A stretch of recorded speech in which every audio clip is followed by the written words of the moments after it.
accused of buying kidneys and then reselling them on the black market, making money off of people's misery. Look at this scar from a guy who donated. Poor people are paid $2,000, $2,000 for a kidney. That clip from Megyn Kelly a few years back, clearly she's horrified about this black market kidney selling operation. So, something wrong with me? She's upset that poor people were paid $2,000 for a kidney. I say, fine. Apparently that person wanted $2,000 more than he wanted his kidney. We have two. We don't need both. Once you're an adult, it ought to be your choice how you use your body. If you want to sell a body part, it's your business. But no, not in America. It's illegal. It's illegal in most of the world, and this is why I say something must be wrong with me. It's illegal because most people are horrified by the idea of organ selling, but I'm horrified by the ban on it. 100,000 Americans are on a waiting list hoping to get a kidney. In the meantime, they suffer painful dialysis, 4 hours, 3 times a week, and it only partially cleans their blood. It's also expensive, $30 billion of Medicare spending.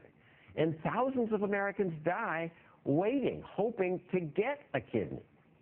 Others risk their lives going to foreign countries or visiting sleazy doctors here in America who do transplants illegally. There's a thriving black market. Websites post ads for kidneys. This site says in America, kidneys go for about $120,000. But because it's a black market, you can't be sure the offer's real, or if it is, if the surgery would be safe. So imagine if you could leave America and go to a truly horribly governed country, Iran. They threaten the world, persecute women, stone people who break Sharia law, but they do one good thing. They're the only country in the world that legalized organ selling. Sigrid Frey-Revere went there to check it out, and you liked what you saw. In Iran, they have a waiting list for people to donate as opposed to a waiting list for people who can't get a kidney. So everyone who medically qualifies can get one.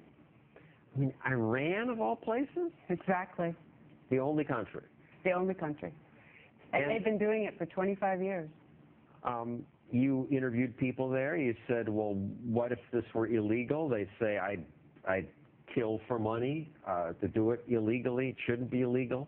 There's nothing wrong with helping yourself while helping others. The sellers all thought that they were doing a good deed. They didn't think that money exchanging hands made it any less valuable as a social act of helping save another person's life. As a matter of fact, there are people who said, if I had a second kidney I could give, I would give it for free because I got so much pleasure out of helping another human being. But at least this way, 2 of us were helped. I was helped solve my financial problem, and I saved a life at the same time. They don't feel so good about it that they were willing to donate without the money. Some people do. Some people do. But they don't in these other countries. In other countries, people wait for organs. Well, that's true. But even in this country, 1/3 of the kidney transplants come from altruistic donors. Who don't get paid. Who don't get paid. And you have pictures of some of the donors here. Well, one of the pictures you have is of a blacksmith who was an apprentice who needed the money to start his own shop. He told us later that he in fact had done that. He built an addition on his house, had his own shop now, and interestingly, he gave his kidney to a 15-year-old girl who is going to school and doing well, and he checks in regularly with her mother because it gives him such a lift to hear that the girl is doing fine. Here are people who receive kidneys. Yes. This one woman looks really old. I'm surprised they would choose to give her a kidney. Well, pretty much. In Iran, if you qualify medically, there's no age limit. In America, 100,000 people wait, hoping. In Iran, they get kidneys. Correct. Absolutely. Here you have donors and recipients together. Yes. Often they get to meet. That's right. It's almost like open adoption in that way. I mean, the parties can decide whether or not they want to get to know each other, and about 50% of the time they do, and they have ongoing relationships where the recipients say the donors are like their son, and they go over to dinner at each other's homes and things like that. In these pictures, the donor is on the right, the recipient on the left. Correct. And in the rest of the world, people are horrified by this. You're not, I'm not. Are we just weird? What's your take on this?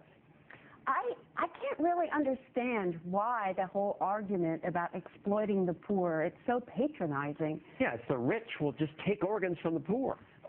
Why do people think that you lose your ability to reason because money's involved? I mean, you don't. You know, it makes a lot of sense to get $50,000 for a kidney and save someone's life rather than working 5 years in a coal mine to pay for your child's education. And we already sell, women sell eggs, men sell sperm. Blood and bone marrow, yes, we do. People view the surgery differently. I don't know if it's the surgery. I think it's just old habits die hard. I don't understand the attitude of news reporters who act like adults who voluntarily trade one kidney for money are helpless suckers. Here's a sample. It's mostly young, unemployed men who try to sell one of their kidneys. They have little understanding of the consequences. They don't understand the consequences? Well, there They you know go. it's surgery. The guy I told you about was 32 years old. What is this young guy unemployed? You know, he just decided he'd been an apprentice long enough. You know, there were people who paid for their children's educations, to build additions on their house, to start businesses, to get married. You know, there are as many reasons as there are for wanting money, like a loan, were reasons to sell a kidney. And the added benefit is you're saving someone's life while you're doing it. So we encourage you to donate, but I certainly wish America would allow selling. Thank you, Sigrid. I should point out that she has written a book about what she learned in Iran. It will come out early next year. Coming up, what else can we privatize? More, much more, says the son of Milton Friedman. He's next.